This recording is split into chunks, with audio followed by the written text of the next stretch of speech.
never have got to see Nurse Mary. No matter, even when my doctor from the VA gave me a paper saying I needed to rest because I had pulmonary problems and my pelvis was out and I had to get a walker, and I was told I could get one there. And when I went and got the paper saying I needed a walker from the VA, they said that were not a supply house. I had to go back to the VA and walk with my hip like it was for 2 days before I could get a walker. That's how they treated me. I still have not seen the nurse. And then she told me that she was the one who decided who laid down and who didn't. Even though you had doctor's orders, you brought it to DESC's Nurse Mary that you were referred to by Harborview.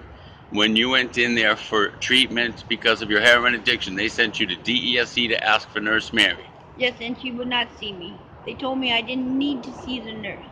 And then one time I saw her, and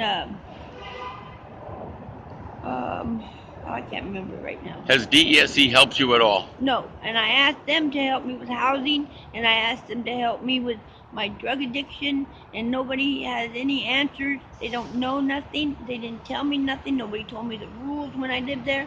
They did a sweep. That's when they go through the shelter and take everybody's stuff that's not sitting right by it. They took my purse that had my meds in it, and I couldn't get it for almost 2 days until the man said it was bullshit that they were taking people's purses. They call that a sweep. Ain't that cruel? How long have you been clean from heroin on your own, Vicki? Since April 17th. I white-knuckled it till I could get to the VA and get Suboxone. Congratulations. Now I have 40 days. Why are you on this? Why are you outside of the shelter instead of being inside in the safety and security of DESC? I don't feel safe there. Why? Because there's too much mental madness. It's an insane asylum. That's all that shelter is an insane asylum. Nobody takes their meds.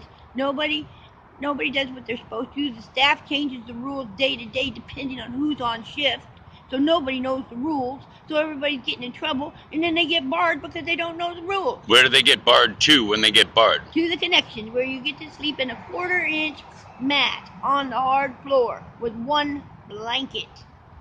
How did you get down the stairs with your walker? My walker stayed at the top, and I had to limp down the stairs and there was like 20 stairs, and there was nobody to help me carry my stuff down, so I had to carry my stuff down. How do you feel about the executive director in charge of all of your benefits and everything that he's endowed with $100+ million a year that his agency gets? Somebody's getting money, and it ain't us, and we're not being taken care of. There's nothing to eat hardly ever, except for when this place that gets paid comes in and cooks dinner for us, which was barely enough to feed somebody. And then you're lucky if you can get to the coffee machine. They give you 15 minutes. They wake you up and tell you the coffee place is closed at 7, so then you don't even get no coffee till later. What's your greatest fear of the people that are clients of DESC? That they're stealing the money, and they're also stealing clothes. They stole my friend's clothes. He had like some really nice stuff, and they're wearing it to work. We've seen this stuff. Do you know any DESC employees that do drugs? Yes, I've seen one at the park doing crack and drinking alcohol. I don't know her name. Well, what do you think should be done? I think somebody needs to do some investigating, and then the health department needs to be called in. Are drugs available in there to be purchased? You can get anything you want at the shelter as long as you know how to ask for it. Amazing. Thank you, Vicki. You're welcome.